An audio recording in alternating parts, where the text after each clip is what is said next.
If you are a CEO, if you are an executive, or you are a business owner, chances are you have quite a bit of meetings with your team. Meeting done right could be extremely powerful. It drives synergy, it drives alignment, it creates energy among the team and also improves communication. On the other hand, meetings done poorly creates confusion among your team. It creates miscommunication. It actually lowers performance, or worse, it creates conflict within your organization. All right, everybody in the conference room.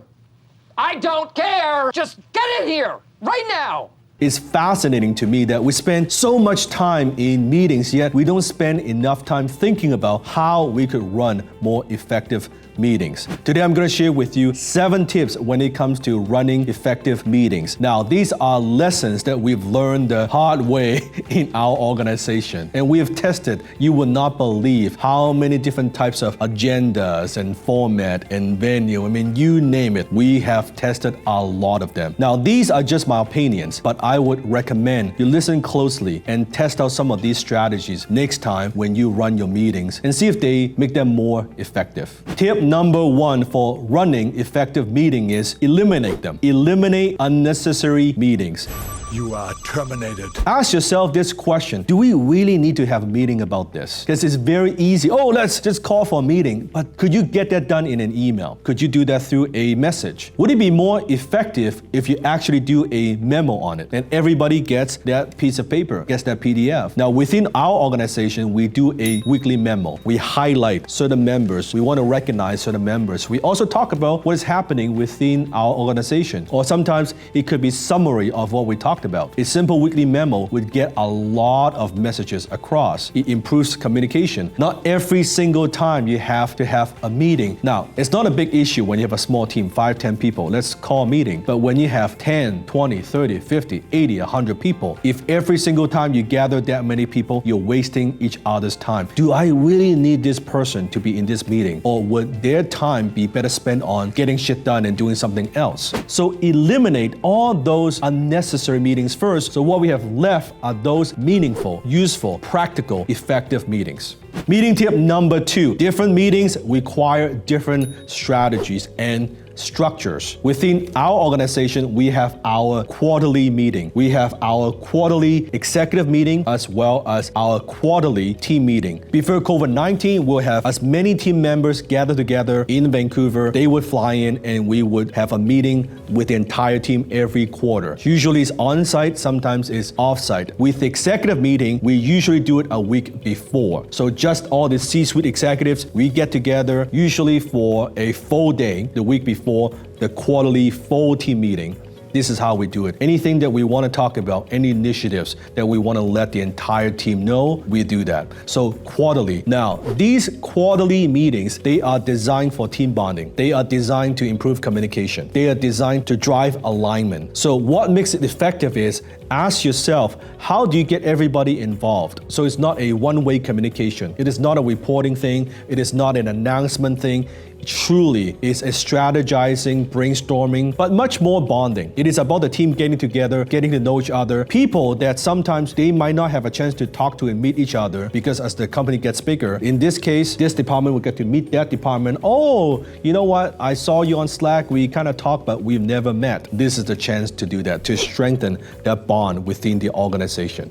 What? Did we just become best friends? Yep. Then we have our monthly meeting. What do we do during the monthly meeting? We review financial statements. We go through some of the KPIs, key performance indicators. We review what is working, what is not working, what we should keep doing, what we should stop doing, and what we could improve. That's what we do during the monthly meeting. Usually they're anywhere from 6 hours, sometimes to a full day. Depends on how many issues we have, we need to identify and solve. If you have different departments, let's say IT, marketing, sales, support, operation, they should each have their own meetings during that month. So they have their own monthly meeting. So the head, the director, the VP would have their monthly with their team. So you have your quarterly meeting, then you have your monthly meeting, then you have your weekly meeting. And usually the weekly meeting is 90 minutes to 2 hours long, depends on the size of your organization. During that weekly meeting, what do we talk about? We talk about what needs to be done. We talk about what are some of the objectives we need to focus on this particular week. Sometimes we would talk about whatever issue issues that might have come up the week before,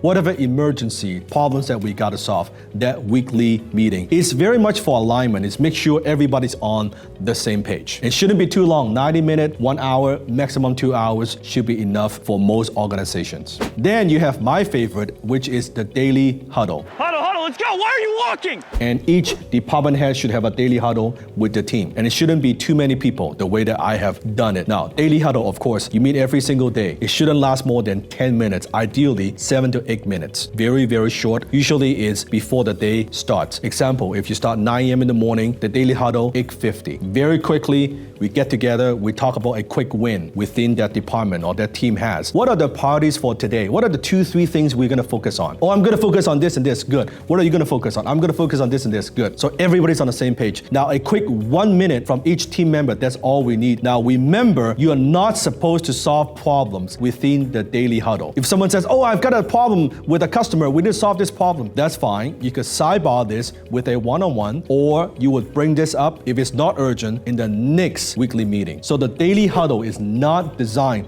to solve problems. Daily huddle is a quick, get everybody aligned, get everybody on the same page, get shit done kind of meeting. It is not designed to problem solve. Meeting tip number 3, have a weekly one-on-one with your key executive. Depends on the size of your organization. Let's say if you have your C-suite, you have your CFO, your COO, CTO, your CMO, you should have a weekly one-on-one with them. No more than 30 minutes, could be an hour. This is where you talk about their life. This is where you talk about things that are a little bit more personal, not just business. I learned this from Steve Jobs. Steve would do one-on-one, kind of walking around kind of meeting. They like to walk and have meeting at the same time because he believes that actually sparks his creativity. Whatever that works for you, but having that one-on-one with your key executives, because sometimes in a group setting that your key members, your management team, they may not be comfortable, or that may not be the right time to bring up certain issues. But that one-on-one is where you would connect, you interact and say, hey, how's the wife? How's the husband? How are the kids? What is going on with you? That's where they could be a little bit more vulnerable. That's where they could be more transparent, or any issues they might have been not sharing, but that's a time that they could share with you. So that weekly one-on-one, I believe, is very, very key. If there are no personal issues, that's also where you could share a little bit of your vision or how you see things or whatever that is relevant to their work or their department, and say, hey, you know what? I'm thinking of adding this. I'm thinking of this is where we're going. What do you think? And your executive would tell you, well, I think this is good or that's not good, or maybe we could add that. This is where you interact and deepen that relationship with your executives.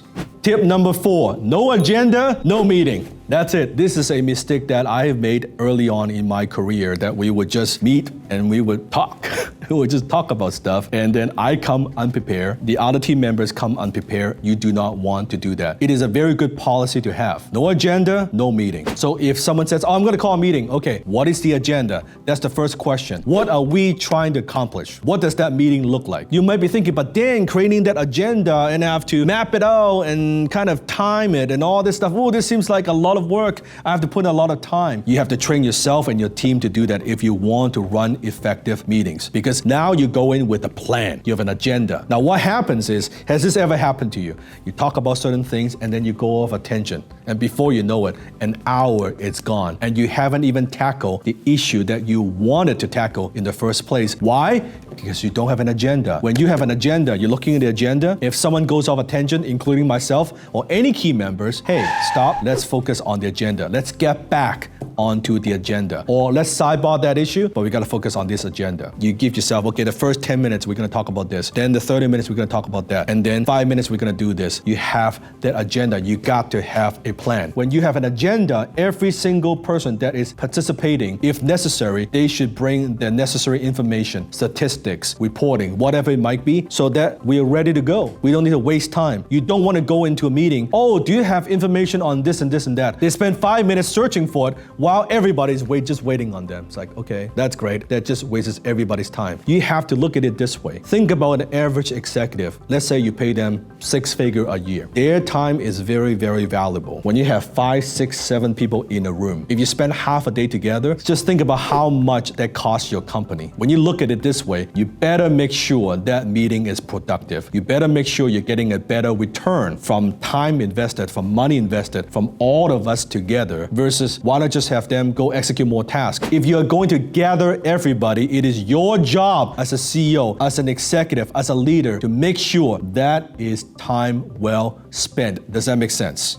Meeting tip number 4, start on time and end on time. It's very, very critical that you start on time. Now, this has happened to me. I won't name names, but when we start the meeting, sometimes you have a couple members who are sometimes 5-8 minutes late, and we would wait. Well, so-and-so is not here yet. Let's wait for them. And that becomes a habitual thing. You don't want to do that. When you start on time and you don't wait for anybody, you just go. The minute we hit the time, we go. The person's late, that person needs to catch up. It trains them, they gotta be on time, right? After a few times they feel embarrassed, they will be on time. It's also equally important you end on time. Why? Because every single time you drag on the meeting, let's say they block out 90 minutes for it, it becomes a 2-hour, 3-hour, 4-hour thing, screws up their rest of the day. You don't want to do that. So you want to have a very clear cut time because then everybody could prepare and go do the next thing. And also it forces you to be productive during that 30 minute, during that 90 minute, during that 2 hours, whatever the length is. Because we've only got this much time. We got to get this done. We got to talk about these issues. We got to solve these problems. We got to set the new strategy. Boom. That is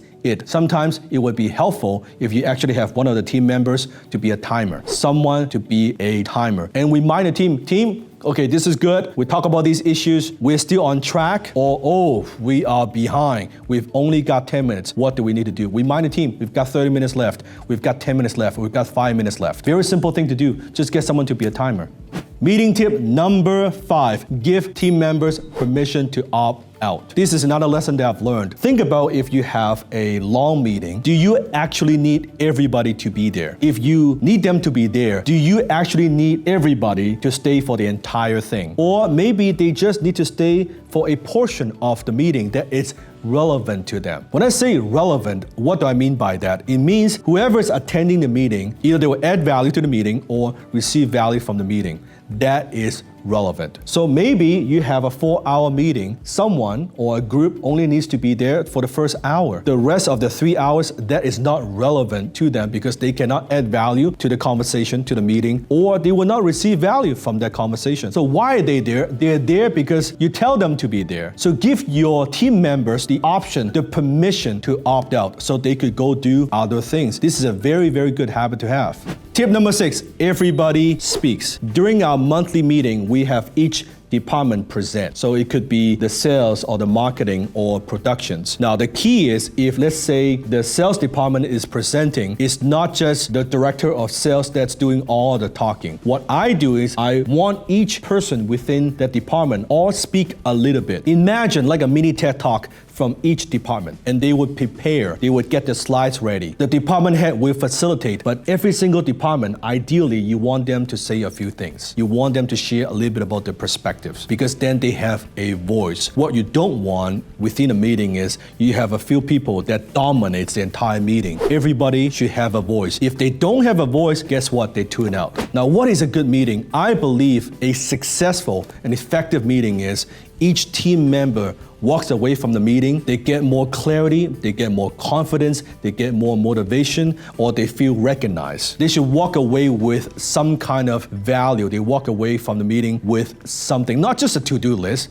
I'm talking about emotions. They are better off, they feel better off after the meeting. That's when you know you've got a good meeting. Meeting tip number 7. This is a very, very simple one, but extremely useful, and that is ask each of your team members to rate the meeting after each meeting. Now, you don't do this for daily huddles, but you could definitely do this for your weekly meeting, your monthly meeting, or even your quarterly meeting. So here's how it works. After the meeting, you ask your team, on a scale of 1 to 10, how would you rate the meeting we just had? What we want to aim for is 8 out of 10 consistently. So let's say you have different members, you have 10 people. Most of them say, yo, it's 9, it's 10, it's great. But some of them, if they say, oh, it's kind of like a 5 or it's a 6, it's okay. What does that mean? Maybe they're feeling that they're not adding value or they're not receiving value. Then you need to think about, does this person really need to be in this meeting? Or you would have a one-on-one with them. What could we do to make the meeting more effective? What could we do to make it more valuable? What could we do to make it more productive for you? And they would say, well, I prefer that we do it this way, or I prefer that we start on time, or I prefer that we have more time to discuss this particular issue. They would tell you,